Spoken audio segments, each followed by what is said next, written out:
Let us start today's class. In yesterday's class, we were studying about the allotropic forms of carbon and why carbon is so versatile in nature. Today we'll start another subtopic, that is organic compounds. Okay.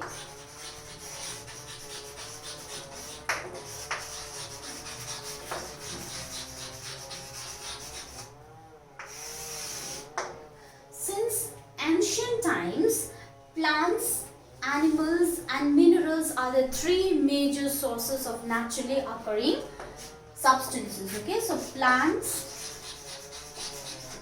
animals and minerals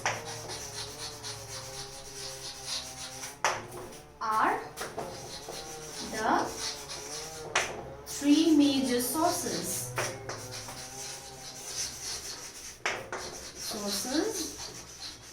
of naturally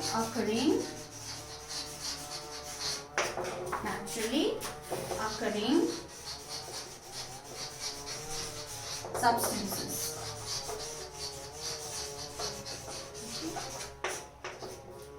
But it was only in the 18th century that these substances or compounds were classified into two categories. Only in the 18th century. In the 18th century.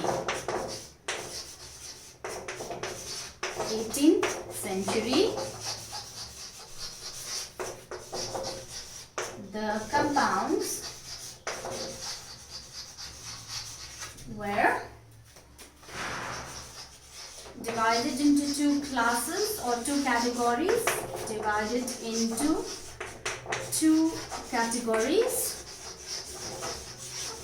That is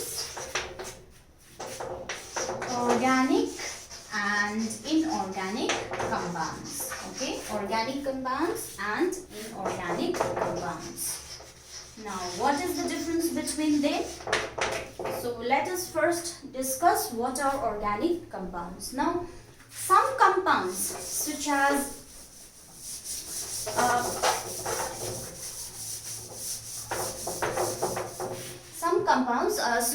urea, sugar, oils, fats, proteins, dyes, vitamins, etc.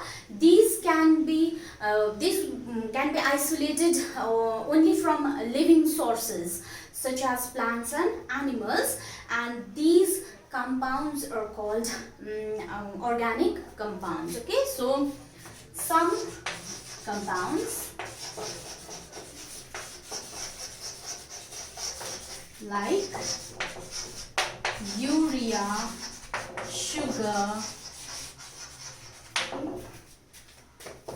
oils, fats, proteins,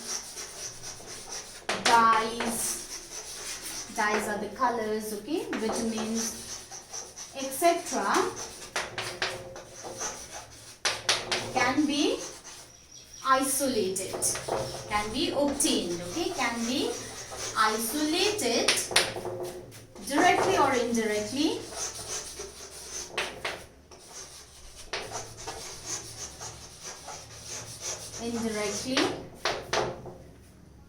from living organisms.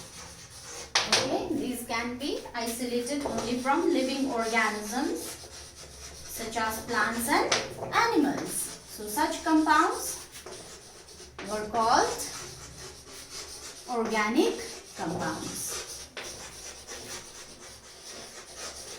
Animals were called organic compounds. So the compounds which can be isolated or obtained from living sources, those are known as the organic compounds. And the branch of chemistry which deals with the study of organic compounds are called organic chemistry. Okay. Similarly, on the other hand, there are compounds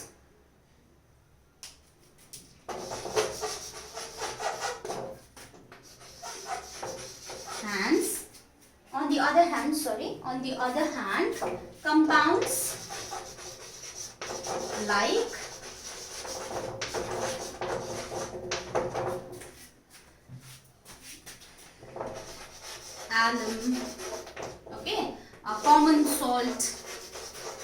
that we use in our diet.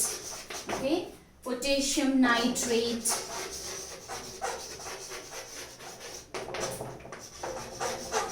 copper sulfate, ferrous sulfate, zinc sulfate, etc. Okay, copper sulfate, ferrous sulfate, zinc sulfate.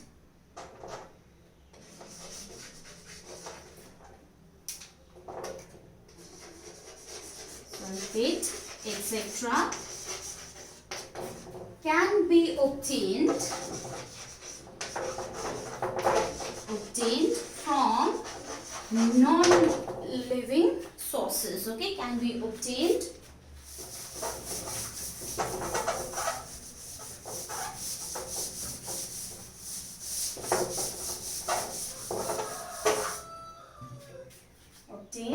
from non-living sources such as rocks and minerals. These are non-living, and from there we obtain certain compounds, and those compounds are called inorganic compounds. Okay, are called inorganic compounds.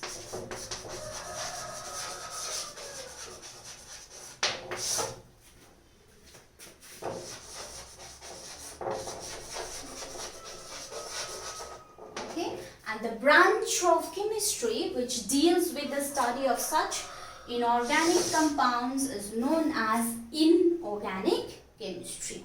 Okay, now so since the organic compounds, these are only synthesized from living sources, while inorganic compounds was synthesized from non-living sources. Okay, now until the 19th century, okay, until the 19th century it was believed that the organic compounds cannot be prepared in the laboratory. They can only be isolated from plants and animals.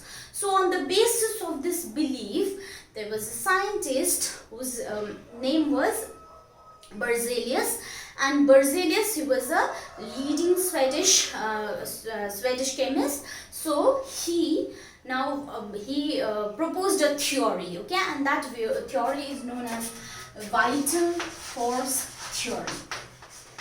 Okay, vital force theory. This theory was proposed by Berzelius, a leading Swedish chemist. Okay, he was from Sweden, so he was a leading Swedish chemist in 1815 proposed this theory.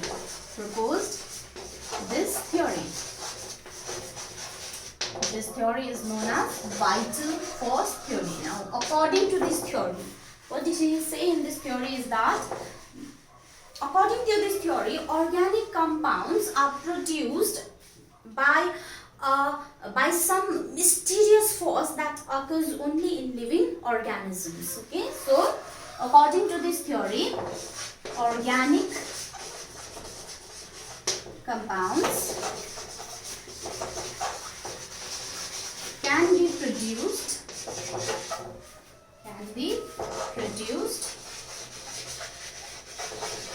only by some mysterious force, which cannot be identified, mysterious force that is present in living organisms. So certain mysterious force is there inside the living organisms, and that mysterious force will generate organic compounds in living organisms. Why? Because organic compounds was isolated only from living organisms, and he called this mysterious force the vital force. He called this mysterious force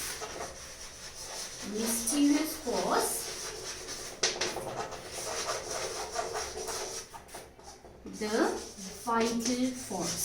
So that is how the vital force theory came into existence. Okay. Now, according to this vital force theory, there is something mysterious going on inside the living organisms, and that mysterious things produces organic compounds. So, because of this vital force theory, and since Berzelius believed that since this mysterious force cannot be created artificially, so it was impossible to obtain or generate organic compounds in the laboratory. Okay, so since this force cannot be created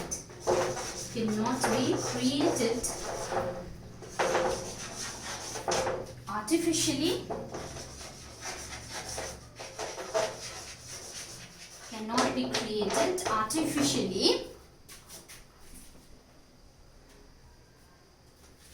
it is impossible to synthesize organic compounds in the laboratory. So it is impossible to synthesize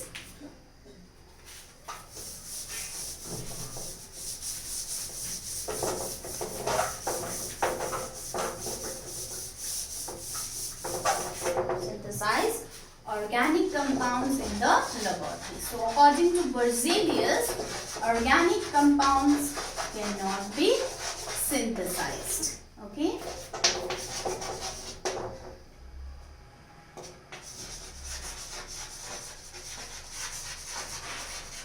Then came another scientist called Friedrich Wöhler. Okay, so in the year 1828, Friedrich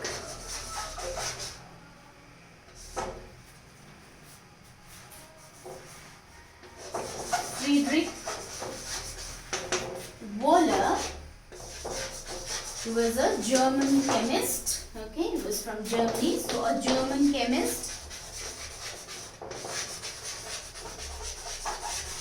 He made an interesting discovery. Okay, made an interesting discovery. So how he made an interesting discovery was he was able to synthesize urea. Okay, urea is a well-known organic compound. At that time, it was isolated from the urine of man and other mammals. So that urea, which was isolated only from the living organisms, that is organic compound. He could synthesize that urea in the laboratory by evaporating an aqueous solution of ammonium cyanide. Okay, so he made an interesting discovery. So how German chemist could synthesize urea. Urea was a well-known organic compound.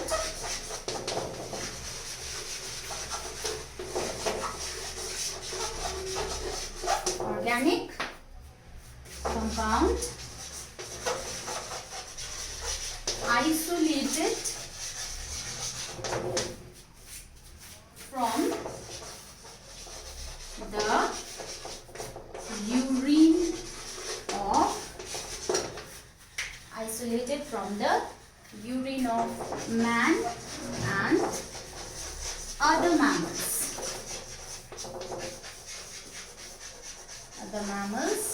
This was an accidental discovery. Okay, it was accidentally discovered that he could synthesize urea. Okay, by evaporating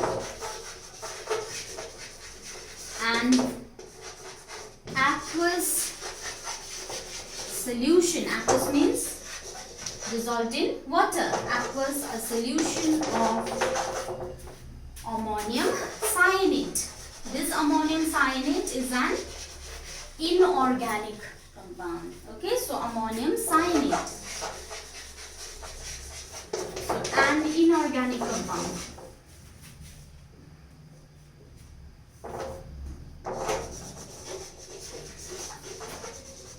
Inorganic compound.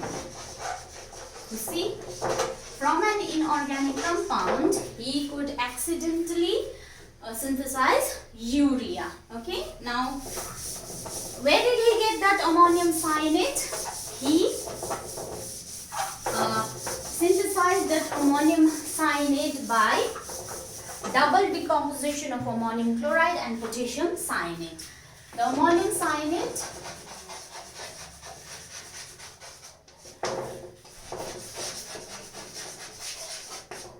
in turn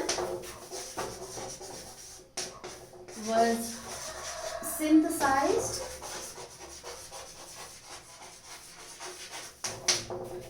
by double decomposition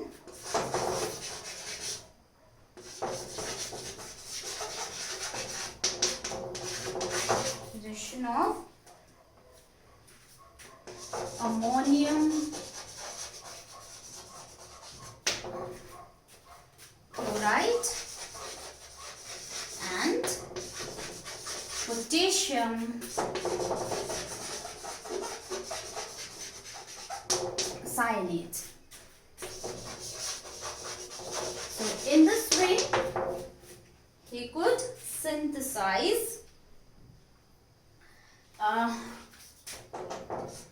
synthesize the urea. Okay, let me write down the reactions. So he first prepared ammonium cyanide by double decomposition of ammonium chloride and potassium cyanide. Okay, so when you heat it, it will decompose and then it will form ammonium cyanide and potassium chloride. Okay, so in the first step ammonium cyanide was generated. Then again that was heated.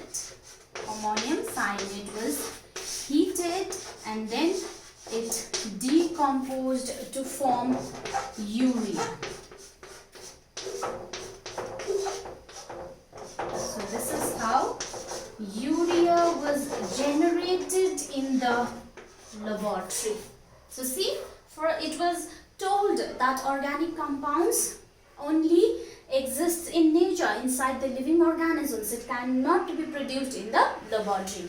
But due to an accidental discovery, it was found out that organic compounds can also be synthesized in the laboratory. So this synthesis gave a death blow to the vital force theory. Okay, and then it was now established that even organic compounds can also be synthesized in the laboratory. Since then, many organic compounds have been synthesized so far, and even many more compounds are being synthesized daily. Okay, so now coming back to organic compounds. Now, as you know, because of the downfall of this vital force theory, now the definition of organic compounds now became obsolete. It no longer came into existence.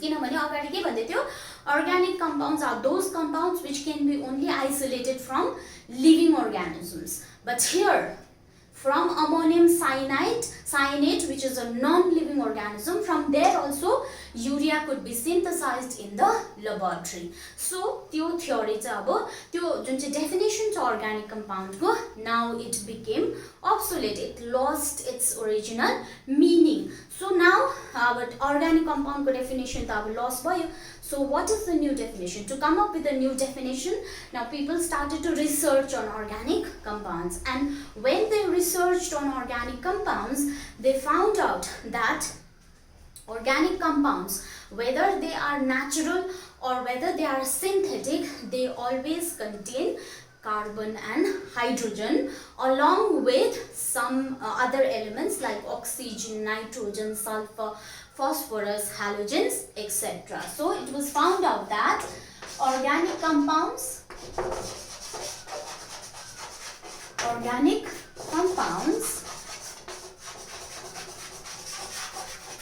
whether natural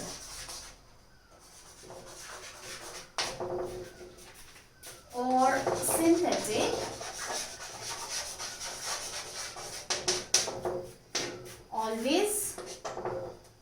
always contain carbon and hydrogen,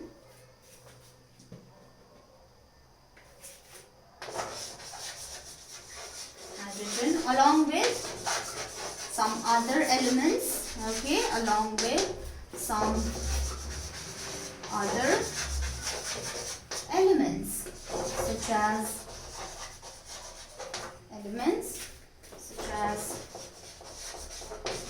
oxygen, nitrogen, sulfur, halogens. I already told you yesterday there are 5 elements that belong to halogens: fluorine, chlorine, bromine, iodine and astatine. Okay, so halogens, phosphorus and phosphorus. So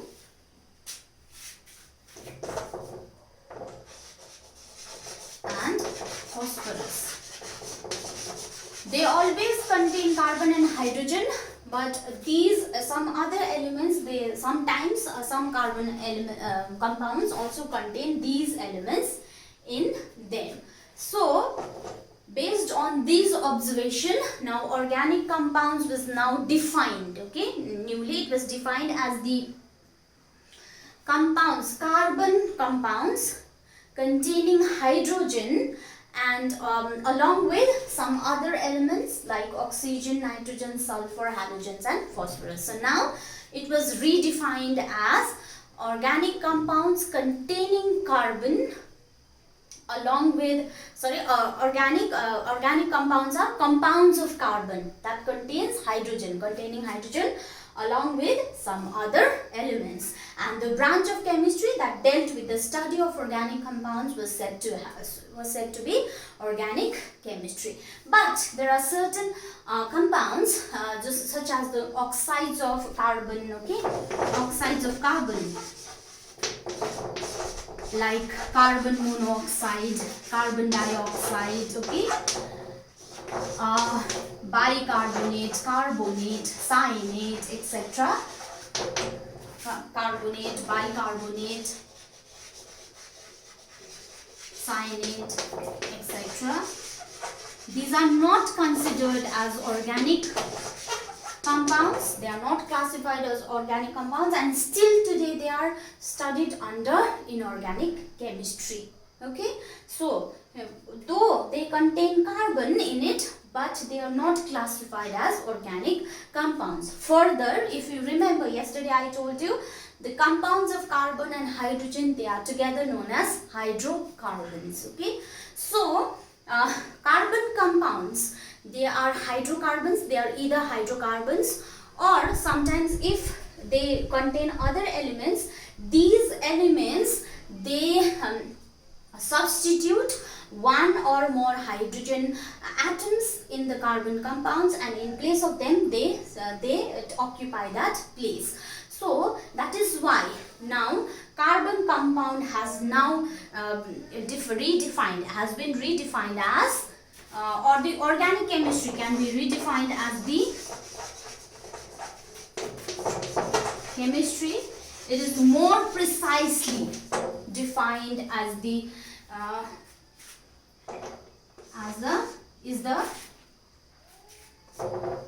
chemistry of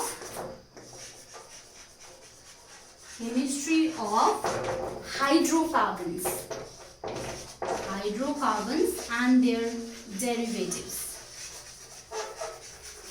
Carbons and their derivatives.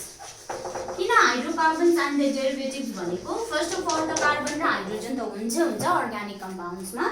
Now if it contains other elements in it, त्यो other elements चाहिँ एउटा अथवा अर्को हाइड्रोजनलाई हटाएर बनेको हुन्छ त. So it is derive from their hydrocarbon. So excuse me, so it is the chemistry of hydrocarbons and their derivatives. Okay. Excuse me.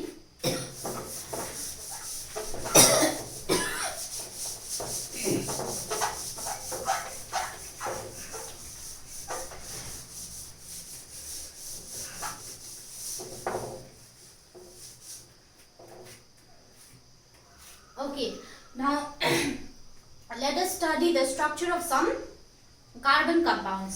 We've already studied the structure of methane, but today we will study the structure of another carbon compound, that is ethane. Okay, ethane, formula of ethane is C2H6. Now for drawing this structure, कस्तो हुन्छ ethane को structure भन्दाखेरि, in the first step we have to write down the carbon atoms. So here there are two carbon atoms, so I'll write the two carbon atoms. They are joined by a bond, covalent bond. So in this way I'll write the carbon atom. Now as you know, carbon को tetra कोभ्यालेन्सी छ भनेको चारटा valency हुन्छ. यो carbon को चारटा valency, यो carbon को चारटा valency. Now one valence is already fulfilled. How? It is fulfilled with other carbon. यो सँग के रे combine हुँदाखेरि एउटा भ्यालेन्सी फुलफिल भयो. one electron is being shared नि त, यसको पनि one electron is being shared. Now remaining how many electrons are there? 3. So त्यो तीनवटा इलेक्ट्रोन चाहिँ कसले लान्छ? हाइड्रोजनले. So here 1 hydrogen, 2 hydrogen and 3 hydrogen. So अब चारटा भ्यालेन्सी कम्प्लिट भयो. यो कार्बनको, यसको पनि 1 hydrogen, 2 hydrogen, 3 hydrogen. So if you count the number of carbon atoms, 2, C2, hydrogen कतिवटा छ? 6. 1 2 3 4 5 6. So in this way we draw the structure of ethane, and this structure in which the covalent bond is represented by dash, this structure is known as complete structural formulae, or it is also known as displayed formulae, or it is also known as graphic formulae. Okay, यसलाई के त complete structural formulae भन्छ. Complete structural formulae or formula चाहिँ एउटालाई थुप्रो छ भने चाहिँ formulae. Okay, or graphic formulae or it is also known as displayed formulae. Okay, so यसरी. अब यसलाई अझै we can abbreviate it further. Okay, how can we abbreviate it? Either by omitting all the covalent bond or one or more covalent bond. So this can be written as like this. Okay, now one carbon is bonded to 3 hydrogen atoms. The other carbon is bonded to 3 hydrogen atoms. In between the carbon there is a bond. So in this way it can be written by omitting 1, 2, 3, 4, 5 and 6 covalent bonds, or we can omit all the covalent bond, or we can write the formula like this also. यस्तो पाराले हामीले formula लेख्न सक्छ. So this formula is known as the condensed structural formula or condensed formulae. Okay, it can be written as condensed structural formulae. Okay, so यो चाहिँ complete थियो, यो चाहिँ condensed भयो, अब छोटो भयो नि त. So it is condensed structural formulae. Alright, so this is the structure of ethane, electron dot structure. If you want the electron dot structure, now there is one carbon, there is another carbon. So carbon has how many electrons? 4 electrons. 1, 2, 3 and 4. Yo carbon को 4 electron भयो, यो carbon को 1, 2, 3 and 4. Okay, hydrogen एक छ. So 1, 2, 3, 1, 2 and 3. Okay, now let us talk about the bond. यो दुईटा भयो, यसको ड्युप्लेट complete भयो, यसको पनि कम्प्लिट भयो. This also its duplet is complete. Hydrogen's duplet is complete. Now talking about this carbon atom, to complete the octet it has to have 8 electrons. So 1, 2, 3, 4, 5, 6 and 7. 1 from this, so 8 electrons. So the structure will be like this. Again, coming to this carbon atom, like this. So there will be total how many electrons? 2, 3, 4, 5, 6, 7, 8. Now, so since one pair of electrons is being shared everywhere, so single dash denote gardesa. So this is the structure of ethene. Okay, there is another carbon compound that is called propane. Now propane ko yahan draw gardinchu. So propane, its formula is C3H8. Again, if you want to draw the complete structural formula, it will be like this. 3 carbon atoms joined together and remaining hydrogen atoms. So if you count, there should be 8 hydrogen atoms. 1, 2, 3, 4, 5, 6, 7, 8. Okay, so this is the structural formula of propane. Okay, let us talk about another carbon compounds that is known as ethene. Okay, ethene अथवा ethylene पनि भन्छ त्यसलाई, ethene.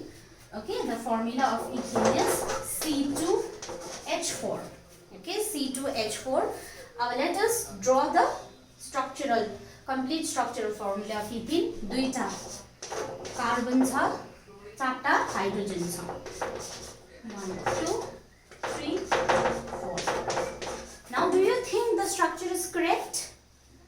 It is not correct. किन भन्नुस् त, कार्बनको 4टा electron हुन्छ, 4टा valency हुन्छ नि त, भ्यालेन्सी इलेक्ट्रोन. सो 4टा भ्यालेन्सी के अरे सटिस्फाई हुनु पर्यो नि ऑक्टेट कम्प्लिट हुनुको लागि. एउटा यहाँ इलेक्ट्रोन गयो, दुईटा यहाँ, तीनटा यहाँ गयो, एउटा त रह्यो. ओके, यहाँ पनि same thing. 1 electron is shared between carbon and carbon. Another electron is shared here. Third electron is shared here. Where is the fourth electron? दुईटैको fourth electron छैन. So के गर्छ? Now they not only share 1 pair of electrons, they will share 2 pairs of electrons. So the structure of ethene will be like this. Okay. And finally, I'm not drawing the electron dot structure. Kunaiko pani yo like this you can draw it. Okay. Now finally I will draw give you one more example that is known as ethyne. Okay, ethyne. The formula is C2H2.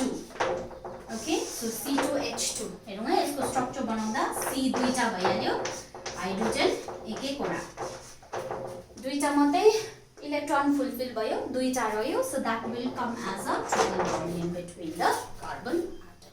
So in this way, yahaniro 1 pair of electron is being shared between carbon and carbon. Here 2 pair of electrons is being shared, and here 3 pair of electrons is being shared.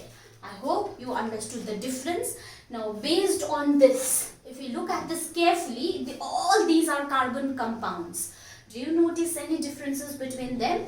Yes, they are different in terms of their bonds. Okay, some have single bond in between the carbon atoms, some have double bond in between the carbon atoms, and some have triple bond in between the carbon atoms. So based on the number of bonds, carbon compounds can be classified into 2 types, that is saturated carbon compounds and unsaturated carbon compounds. Okay, so let us write the definition of saturated carbon compounds and saturated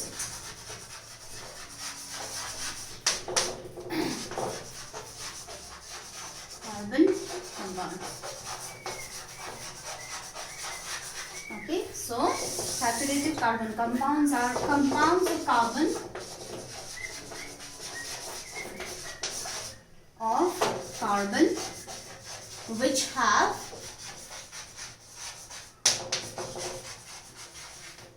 single bond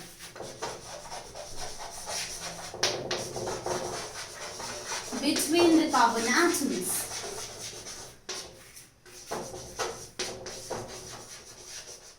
Carbon atoms are saturated carbon compounds, are saturated compounds. These are saturated compounds, okay, which have only a single bond in between the carbon compounds, okay. Now which have only single bonds. Alright, now example. We already have done the example ethane, propane, etc. All these are example of saturated carbon compound. Methane also, it is also a saturated carbon compound. If you remember the structure, methane को formula CH4O, इसको भन्छ methane. Though there are no carbon atoms छैन नि है, अन्त दुईटा carbon को बीचमा सिंगल बन्ड पनि छैन, but still then it is considered as saturated carbon compound, okay. Why? किनभने उसको भ्यालेन्सी डल्लै के भएको छ, फुलफिल भएको छ, okay. That is why it is known as saturated compounds. Methane is also an example of saturated compound, okay. Now let us move on to unsaturated carbon compounds.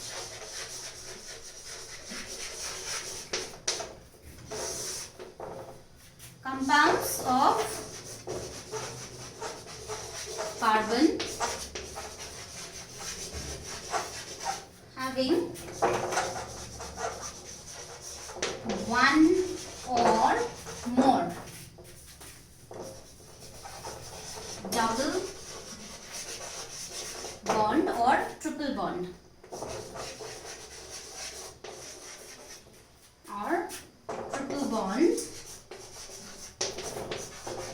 in between the carbon atoms, in between the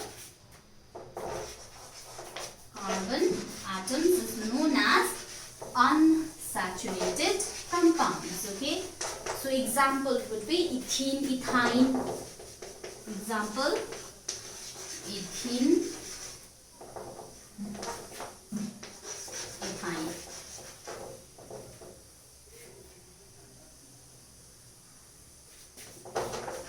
So these are the examples of saturated and unsaturated carbon compounds. So in today's class, we studied that the compounds that are found on Earth can be either classified into organic and inorganic compounds. So organic compounds are the compounds that contain carbon, hydrogen and some other elements in it that has been derived by replacing one or more hydrogen atoms. Inorganic compounds that do not contain carbon and hydrogen. Alright. Now, again, organic compounds, since we are studying about carbon compounds, so we will study more about organic compounds. So again, organic compounds are classified into two types: saturated compounds and unsaturated compounds. So saturated contain single bond in between the two carbon atoms, whereas unsaturated contain double or triple bond in between the carbon atom, and those double or triple bond can be one or more than one. Okay, with this we've come to the end of today's class.